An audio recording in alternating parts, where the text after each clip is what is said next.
What's up? It's your girl, Folasade Ogunmokun, the owner of Unscripted TV. And I'm just here to let you know that we have a new show. And it's called Redefining Now, where we discuss redefining moments from the past, coming up in the future, while talking to some game-changing movers and shakers making history right now.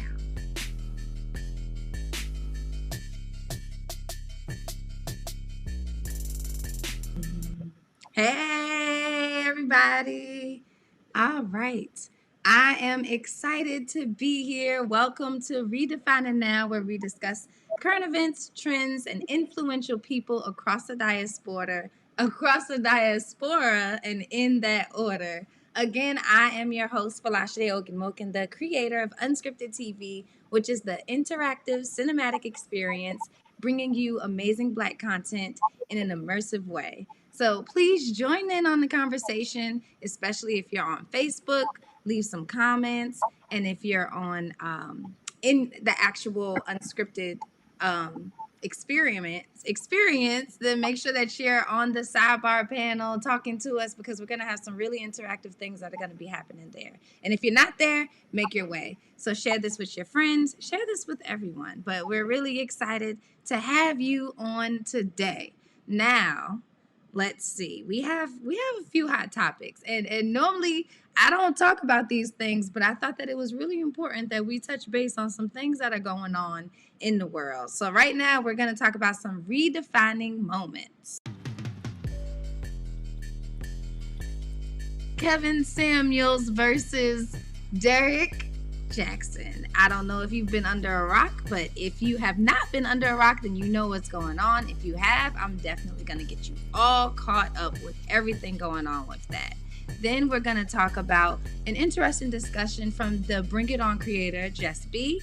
And then we're going to address the real culprit behind the mass shootings in America, what they have in common, and what needs to be done about it. But right now, we're going to dive right in and just go through all of these. So let's do it really quickly.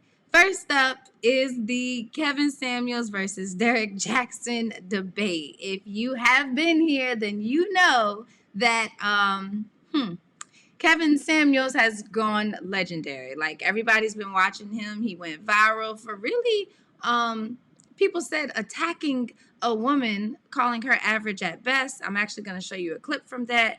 But really, what he talks about is giving dating advice from the eye of a high value man. He's extremely blunt. He doesn't take any pushback, but he's also very direct and upfront. And sometimes you have to appreciate a man who can actually speak up and be direct and upfront. And then you've seen the memes of Derek Jackson, the self-proclaimed relationship coach through health, healing, and God.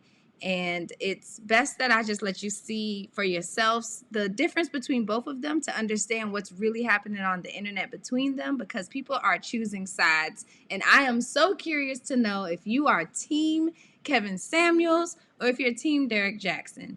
And while you're like, what does this have to do with Unscripted? Honestly, it has a lot to do with Unscripted, because one of the things that we talk about is the Black family. And it's important to figure out, like, what we need to do to continue to build on and to continue to grow within it. And Kevin Samuels believes that he has some ideas on how people can create great relationships and grow together. And Derek Jackson also feels like he has ideals. But obviously, Derek Jackson just had some recent unveilings that came out.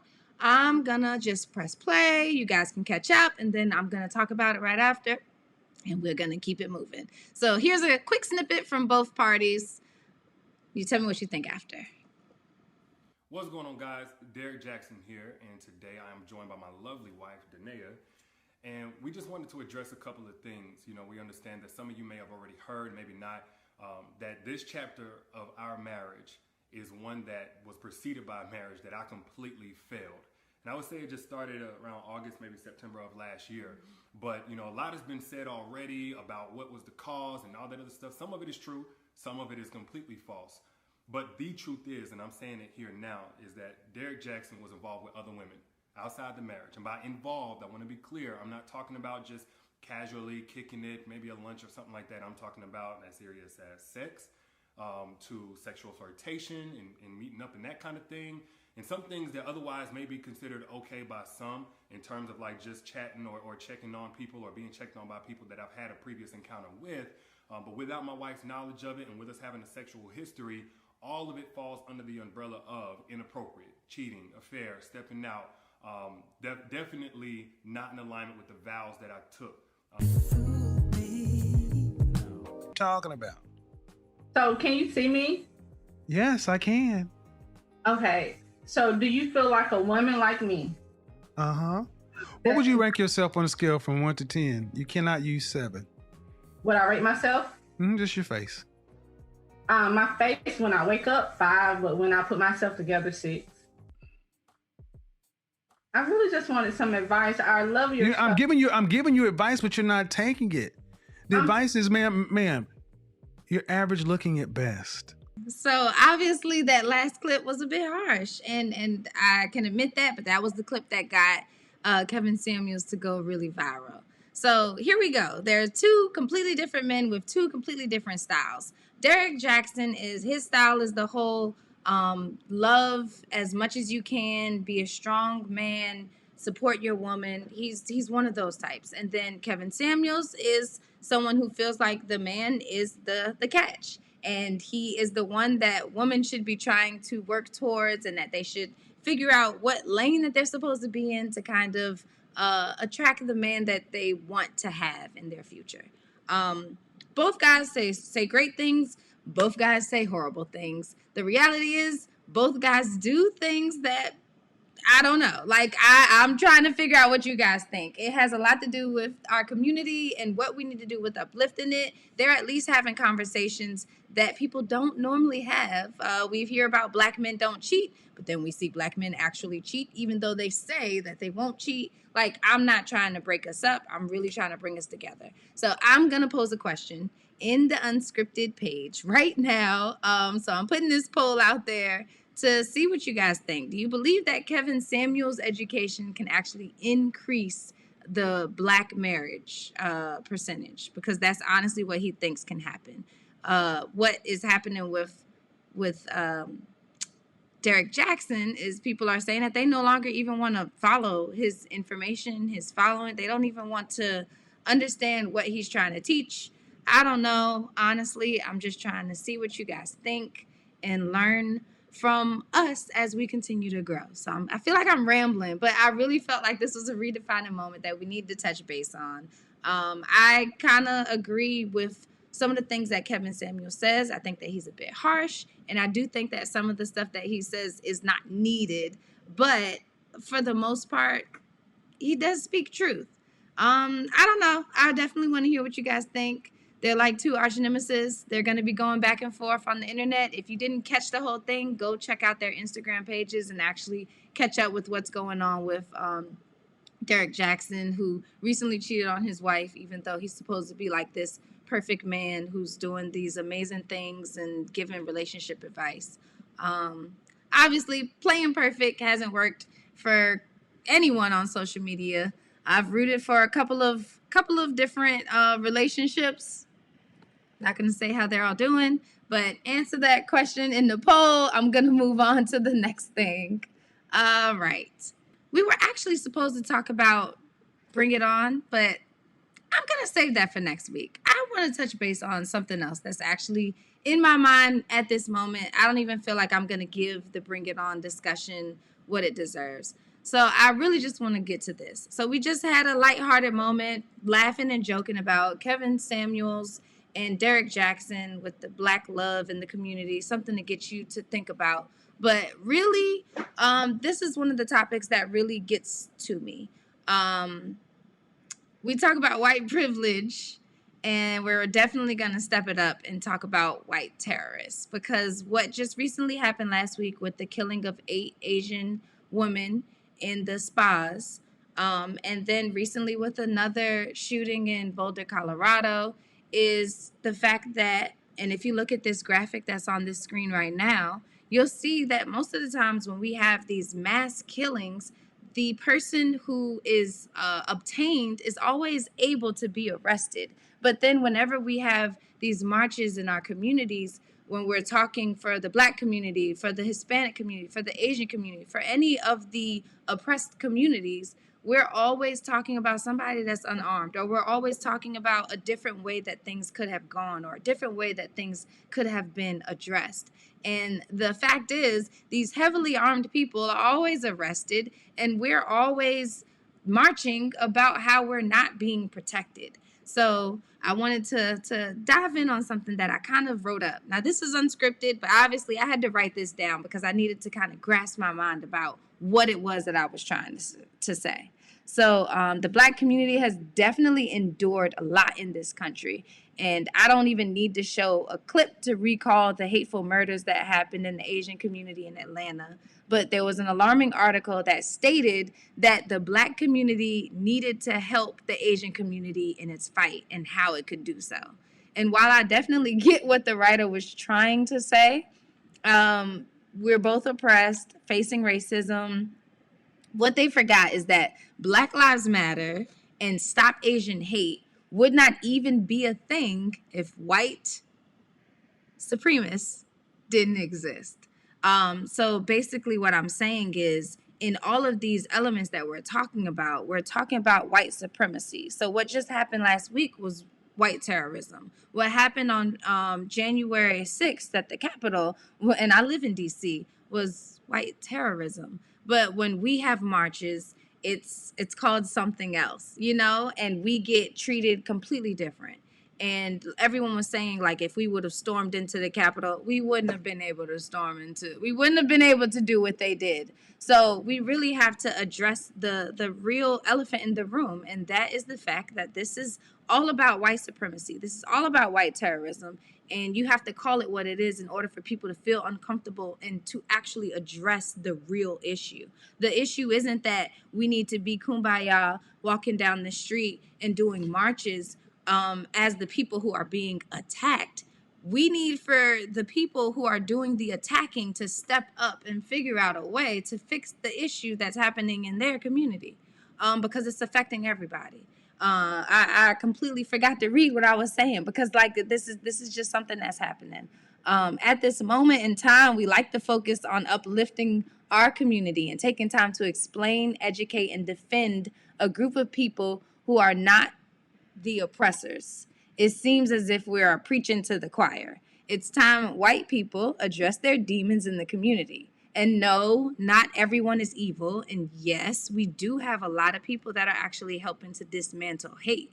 But the bulk of the conversation needs to be geared towards the oppressors, the killers, the group of people actually causing violence, and not to the ones who are being perceived as violent. Even in our deaths, even as unarmed people, there have been so many instances when we've been perceived as a possible threat, so that these people can have so that these police can have these charges dropped. It's disgusting. And at this point, it's no longer in our hands to keep telling people what to do. So with redefining now, we're definitely going to be building up and redefining moments within our community, but I definitely feel like this is also a conversation that needs to happen in your homes, over the dinner table, just in a way that you understand that this is not a conversation that we need to keep having in our community. You need to have this conversation as well. So let's do it. I don't think that we should stop saying Black Lives Matter or stop saying Stop Asian Hate, but I do think that we need to start saying stop white terrorism, stop white supremacy. Like, let's actually address what's really happening. Again, that's what's happening. I really just wanted to make sure that we got in on that.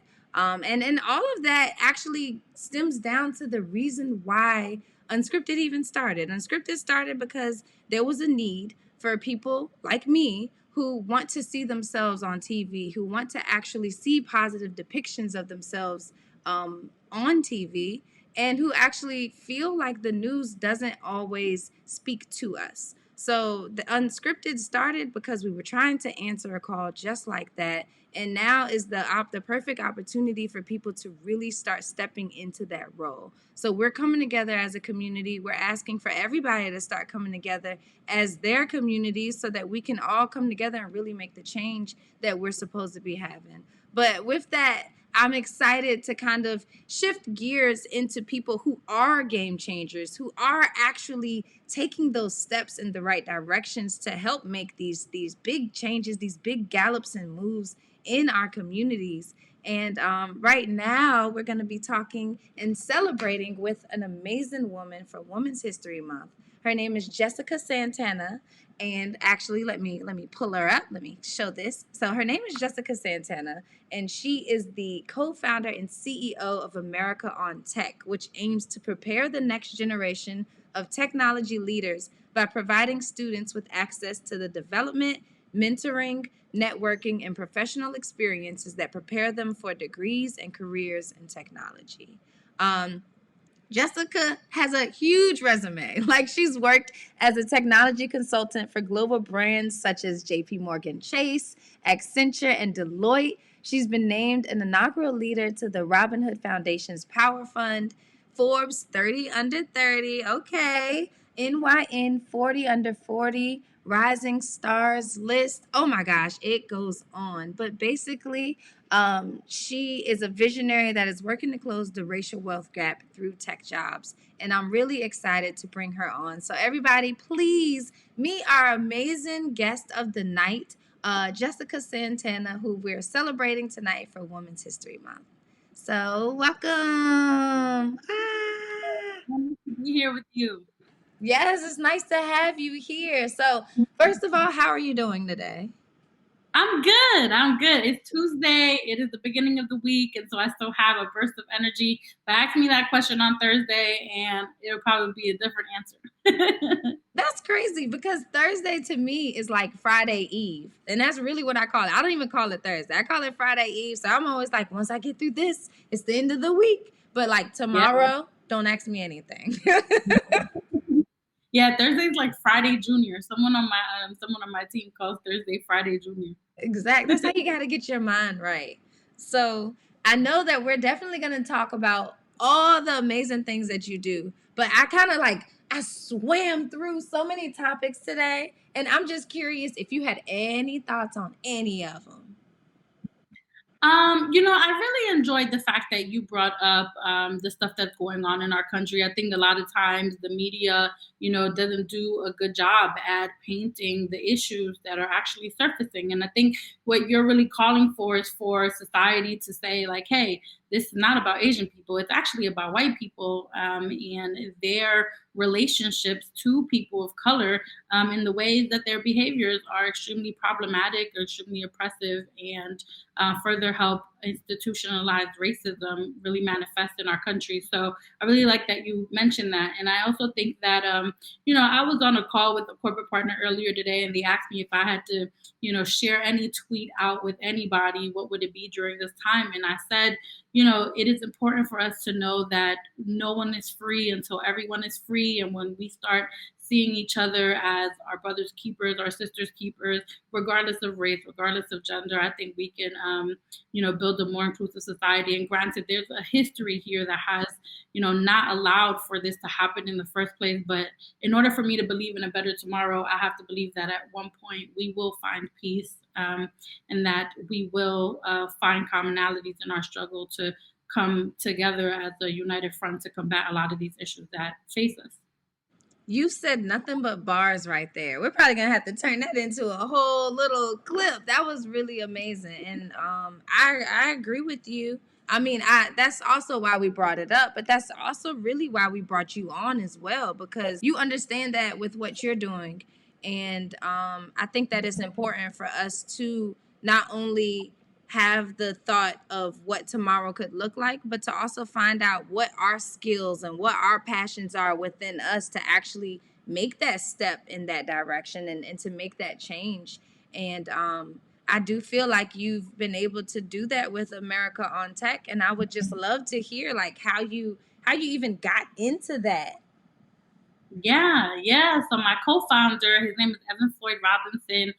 He was my best friend. We met together in college in 2009 at Syracuse University campus, and we didn't know each other prior to college. It just so happens that when we connected, we realized we grew up in the same neighborhood. And so, as soon as we realized that our neighborhood kind of bonded us together and bonded us together, it was really awesome to just have a best friend who was kind of like my co-conspirator in building dreams and reimagining what opportunities can look like for our people.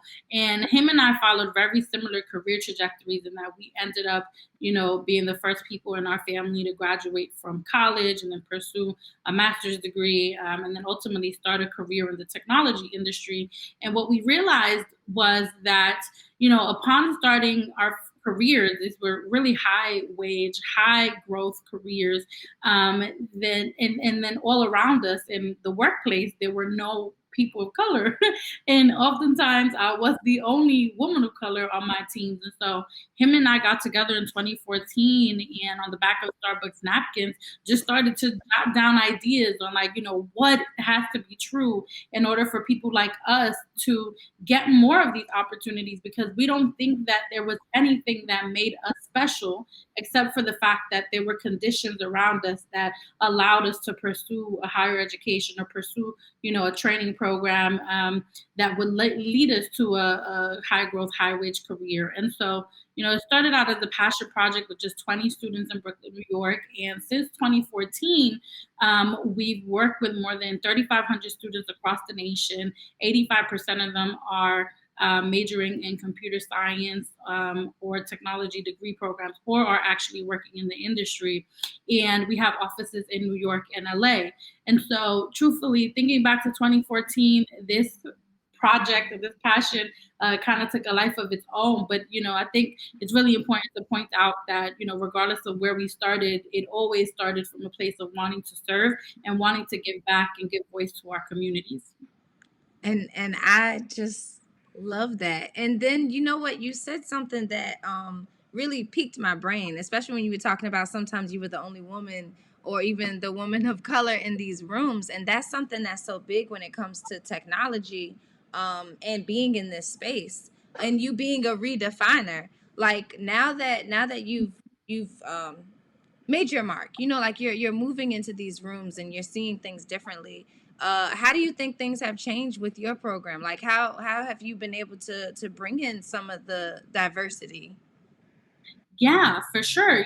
I think that when we first started, we used to only believe like, oh, students can't be what they can't see. And so as a result of that, it's the lack of exposure that is causing them to not get into degrees and careers in technology. So when we first started, for us, it was about exposure, exposure, exposure. As time passed, we realized, right, that it's not just lack of exposure. Exposure is an issue, right? But there's a reason for the lack of exposure that has a lot to do with the historical context of how racism and economics plays in our country, right? Like when you attend schools that are under resources because you're living in a community whose property taxes are not high, and if school funding is determined by property taxes and there's not enough home ownership, you don't get a lot of funding for extracurriculars and computer science programs and all these technical education programs within your schools. And so we started to see how a lot of the work that we were doing in the beginning stages was really important for us to set the foundation. But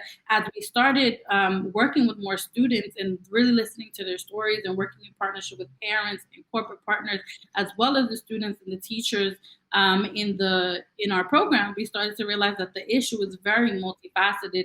And as a result of that, our programs now are not just about exposure. It's about hard, technical training. It's about skills-based development for students. It's about giving them access to peer networks of like-minded individuals. It's about pairing them and brokering opportunities between our organization, where they're participants, and the actual industry by placing them into jobs, placing them into internships, and even us ourselves creating jobs through the organization. Right now we have about 24 students who are alumni of our program who work for us, who use us as temporary employment opportunities. So for us, we realize that in order to really address the racial wealth gap, it takes a village. And it's not just going to be, us bringing a program that exposes students. It really has to be a program that is holistic in its approach, allows students to show up authentically as themselves, but also keeps the stakeholders who are decision makers in our kids' lives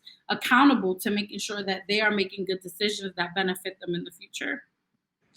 That is so dope. When you said 24 of your students actually work for you that are alumni, like to me that's huge, especially when earlier you said that you weren't even expecting for this to be an organization. Like, so for now for you to actually look back and say, yeah, like we actually have hired 24 of our students, that's like a big thing. And it goes into this idea that I have where people say that ideas can turn into reality, and you and your best friend in college were able to take an idea and turn it into a reality of sorts. So like, what is the reality that you want to see happen from America on Tech? Like what's the next 5 years? Like, what is that? What do you want?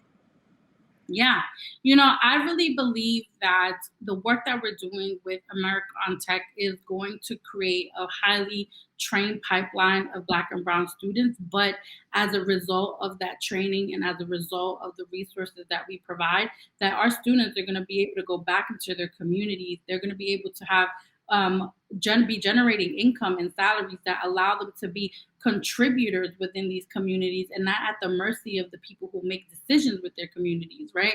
In my mind, in 5 years, our students are going to be making 6 figures. Some of them already are making 6 figures. And as a result of that, they can actually donate to campaigns and to politicians that are going to push their agendas and their ideas forward. And for those who don't want to go into the actual technology industry, I envision a world where they start companies that are valued at like $1 billion and they exit. And then as a result of that, they start creating their own America on Tech all over the country, where they use the companies that they're building to employ people that look like them. And so the vision is really big, for where we want to go and what we see.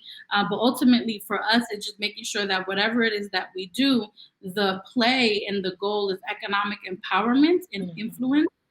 So that people and our students particularly have a seat at the table in a world where we try to silence young voices, and in a world where we're not kind to young people and the kind of struggles that they go through. Forget having a seat at the table. Y'all done built the whole table. Y'all invited the guests. You opened up the door. Y'all are doing a lot. And I really appreciate that. And I also think that focusing on the economic advancement is one of the things that will definitely take that extremely far, because that's one of the things that I don't think people actually focus on, that can change our narrative, that can redefine exactly what we're doing in the Black and the Brown community. So I have the most kudos to you on that. With that, like what is your call to action? Like, what can we do right now to like help with what you're doing with America on Tech?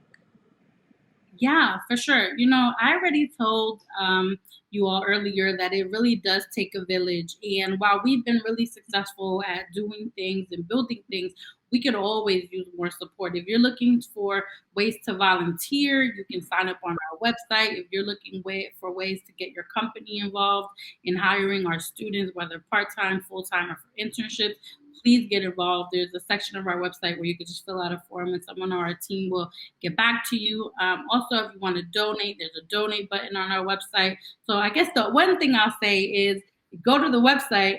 It's a really robust website where you can input your information, and our team is super responsive to communication if you want to get involved. I think the other thing I'll say is for anyone who is in a position of power is to really think about how you contribute to your communities, even if it's not with America on Tech. It's just how, do you give voice, and how do you empower, the young people in your communities to know that there is a brighter future for them and for themselves. And if it means that you do that with the America on Tech organization, we really appreciate it. But I think my call to action for just anyone who's watching is just to get involved. Right now is really the time to do so. And if you want to get involved with us, then I definitely encourage it.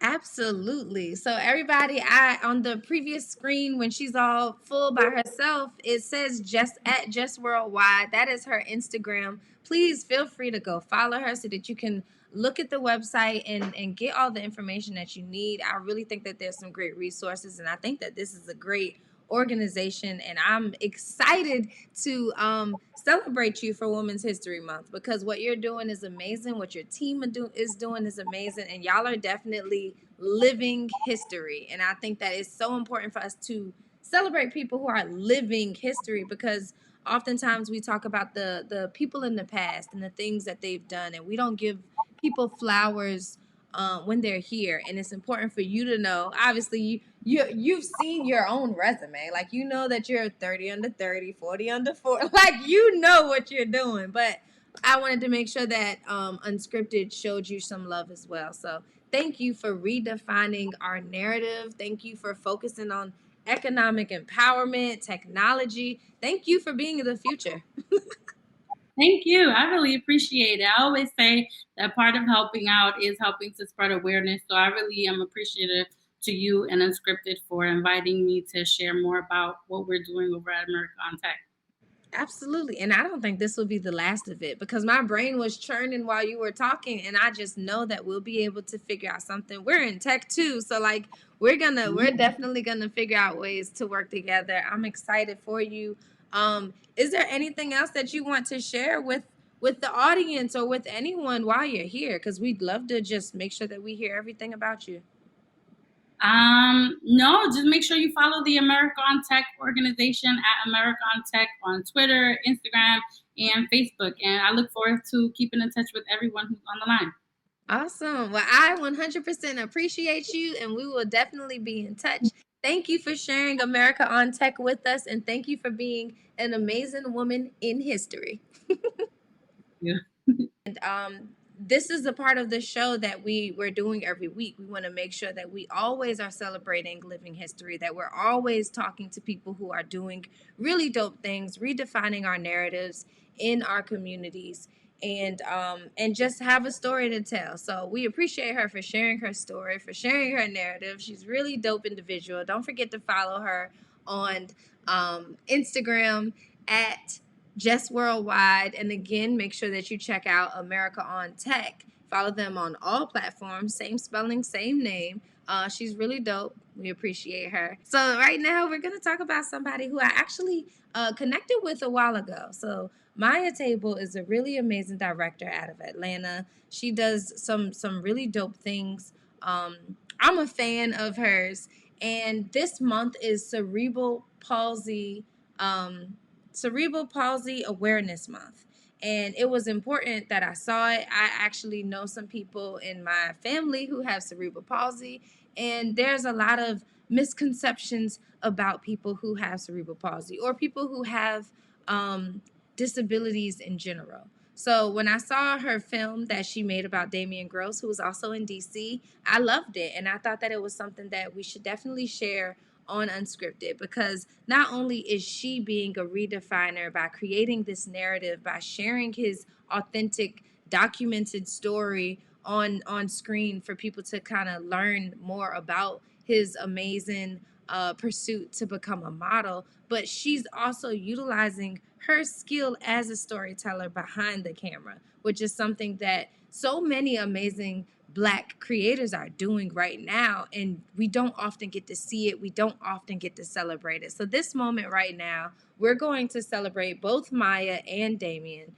We're going to watch their amazing film that they put together. It's about 10 minutes long, so that's what's going to be up next. And then I'm going to come back and just kind of catch up with some of the stuff that we talked about earlier, and then just run through the show and let you guys know some of the fun things that are coming up on Unscripted next. So without further ado, I really want you guys to kind of learn more about Damien Gross and his story, and to see why it was so important for Maya to share that narrative. And then we're going to actually celebrate an amazing nonprofit that kind of speaks on this topic. So let's go right into their movie. My name is Damien Gross. I was diagnosed with cerebral palsy, and I want to work in New York Fashion Week. Yeah, baby.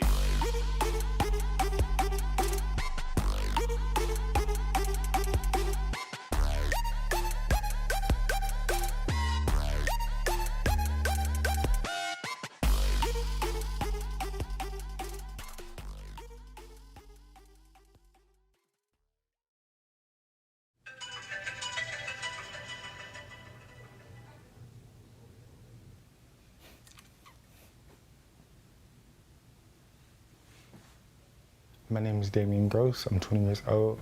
I'm from Washington, D.C., but I currently live in Atlanta. What's the biggest misconception about you? The biggest misconception about me, people, they always just think I'm stupid, like I don't know how to do anything for myself. And it's just crazy because a lot of people think because you have a disability that you're just helpless and you can't do nothing for yourself. But when they hear me talk and see how educated I am, they be blown away every time.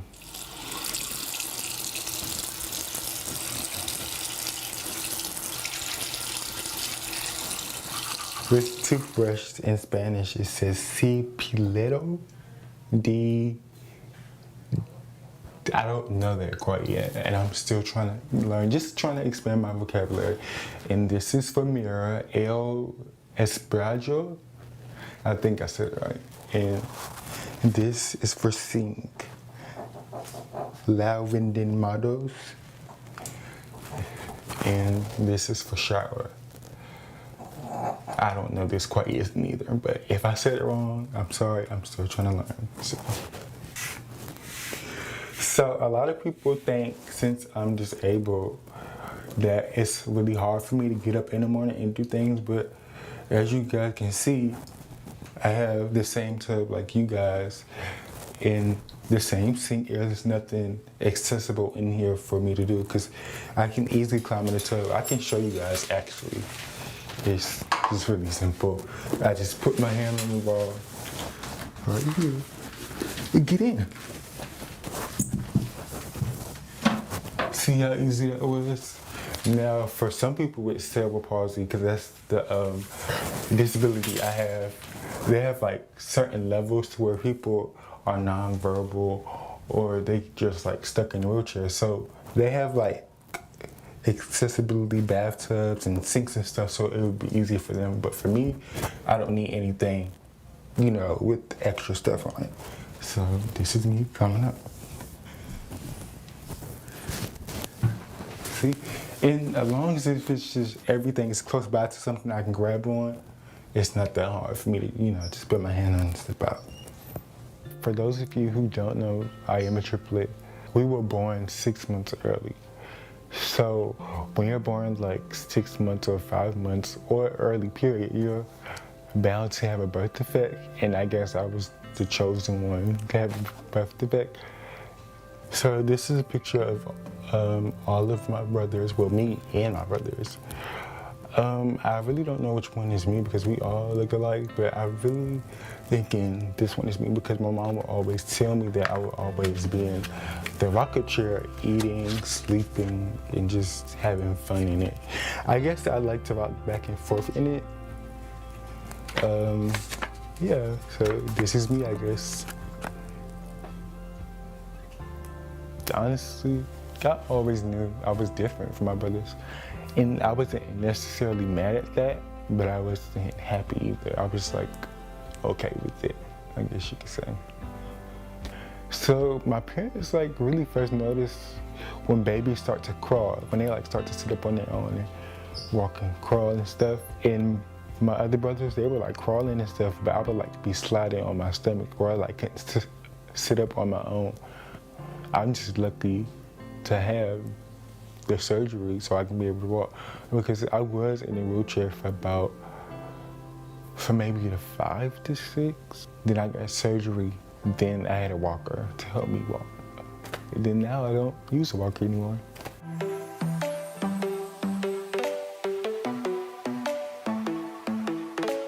So these are some of the quotes I have on my mirror. This one says, your happiness is your responsibility. And this one says, create that life that you want. And this I really like because you can create the life you want, any life you want. You could be an astronaut, singer, and just anything you want. And you know, a lot of people tell me that I can't do certain things, but I really don't listen to them because at the end of the day, it's my life, and I have to make those choices for myself. They can't. I really like cooking. My grandmother would like always be baking and like making little stuff, and I would always help her bake, and she would like teach us some of her recipes and stuff. So that's really one of my favorite things I like to do. And my mom, it's funny because she always be calling me. She'd be like, oh, what did you cook today, Betty Crocker? Now, you have to put a little bit of salt in so that the noodles won't stick to the pot. Now I'm putting it into this bowl so it won't overcook.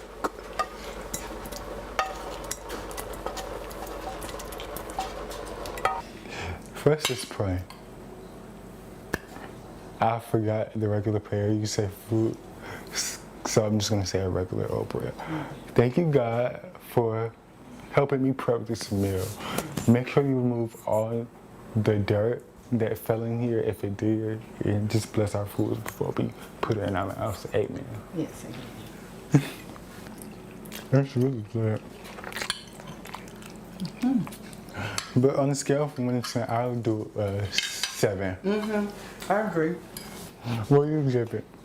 I think I'll give it a 7.4, let's say.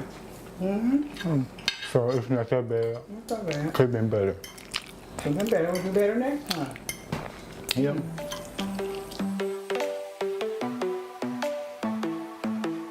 Just last night on Twitter, somebody said, how did you tweet that? Who types this for you? They had the nerve to say that I was too intelligent to be disabled. I was like, y'all are really crazy. So you're basically saying that a disabled person, in order for me to be disabled, I have to be dumb. Now, there are some kids and people that can't do stuff really so, but it's a lot of kids like me that can talk, walk, type, and do all stuff like y'all can do. So my challenge is called 10 push-ups for Damien challenge. Okay, so first I posted a push-up video because, well, I wanted to show the world how it is for a disabled person to work out and do push-ups. And before I did that video, I could barely do push-ups as it is. Like, it was very hard to me to even do 2 push-ups. So I like really pushed myself to limit in that video. That's why I was tearing up and crying, because I was like, wow, you really did it. And when I posted it, it just went crazy. The reason why I started fitness because I want to use that to get me healthy, for Marlon to have my body in shape, to have the stamina, and to be able to look good if I were to win a race one day. One of the little boys, he had to be about 6 or 7. He said that I made him stop bullying people at his school. And I was like, wow, I really did that? It's just amazing how many people you can touch and what you can just do to change their lives. Fashion is really important to me because, for one, you always have to look your best no matter where you go, because you never know who you might see. People probably look at me, they don't think that I'm a real model because I'm disabled, or I just wear like streetwear clothes, or they just think I'm just taking regular pictures, but it's more to it than just taking pictures, because it's really art, if you want to put it like that. And even other people with certain disabilities that we get pushed on the back burner and just tossed away like we're just a piece of trash. So I would like to see myself on a billboard, walking major runways in Paris and like all over the world. So Dapper Dan, if you see this, please hire me. Let me be like your top line model that you always come to and want in your events or campaigns, because I will do you justice. That will show people in my community, the disabled community, that they could do anything they put their minds to. Well, one thing I want y'all to know about me is that I'm always going to speak my truth and live my truth. I'm always going to stand in my truth. I'm always going to be doing what I love doing, and that is modeling and inspiring others. And I hope when you see this film, I hope it inspired you in some way, and I hope it really changed your mind about the disabled community, or change your perceptions, I should say.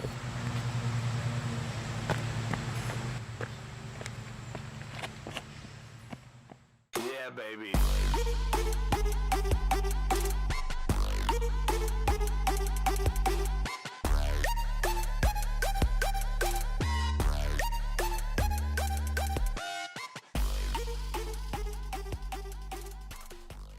And hopefully you guys were able to catch all of that. And hopefully you learned a lot more about cerebral palsy. Again, this is Cerebral Palsy Awareness Month. So if you do know someone, now you know a little bit more. But with that being said, we want to thank Damien for sharing his story and for being open with everything that he's going through. And then we also want to thank Maya for actually seeing that this was a narrative that needed to be shared. We do have a lot of stigma in the Black community around disabilities and even how we approach the ability of what people can do. And I'm really glad to actually be able to see a different narrative. And on top of that, one of the things that we want to do on Unscripted is we want to highlight amazing nonprofits that are doing amazing, great things. So one of the nonprofits that we actually want to highlight today is called Here for a Reason. And this nonprofit is ran by Melanie Oates, who is a mother of two twins that also have different abilities. One has autism, and the other one has a disease that I do not know the name. As a matter of fact, she put up a post today where she was saying how I feel when I'm trying to tell people the name of my daughter's disease, and it was like she was just like saying gibberish, because that it's one of those unnamed super rare diseases. But anyway, she's a really strong woman. She's done an amazing job raising both of her children, pushing them to their utmost abilities. They're both brilliant kids.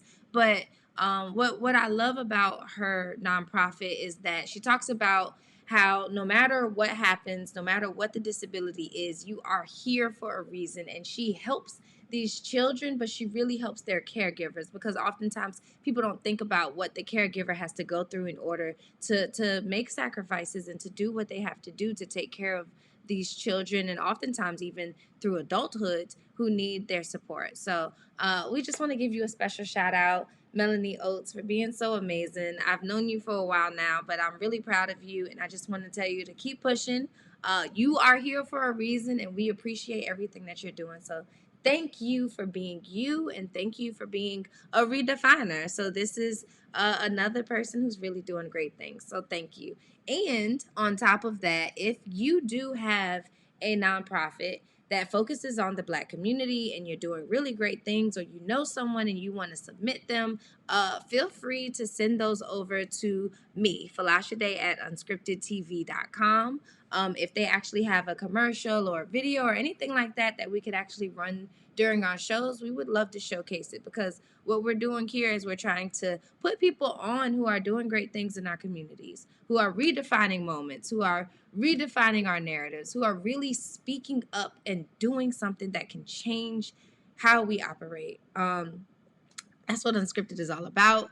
We want to continue to push the needle. We want to continue to do these great things. And we want to continue to make sure that people know that we are here and we're here to stay and we're about to make some noise. So up next, we have amazing shows. Some of the shows that come on right after this is Unfriended at 9 p.m. I'm going to run a trailer for that. But then also we're just going to run a few more trailers of shows that are going to be airing throughout this week. Like, we really would love for you to check out Unscripted, to be a part of our community, to just know what's going on. We'll do this every Tuesday at 8 p.m. Eastern Standard Time. You can catch us live. We're going to discuss great things that are happening in the moment. We're going to also talk to amazing people and interview them and find out why they got into what they're doing. And then we're going to showcase music videos, nonprofits, and movies that we think are dope. So with that, we just want to thank you all for being here. Thank you for being a part of this narrative.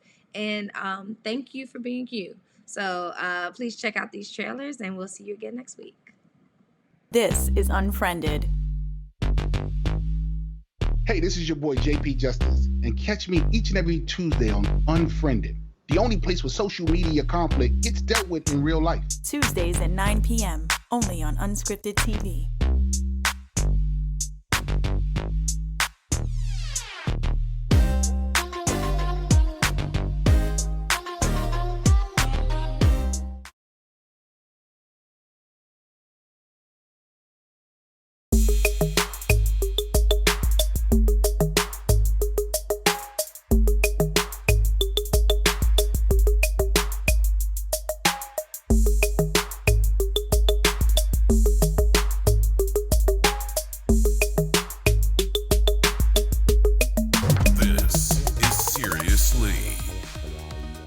Problematic time transplant. You gotta have that dedication and that motivation, not only motivate yourself, but everybody around you. This is the room where the fire started at. It's still surreal just even being there and being behind it. That smell ain't leave a crib yet. I still got that smell of my clothes. Thank God, everybody's still alive. Yo, that's a fact. And we bless everybody every day on this block, 98th Street, East Elmhurst, New York.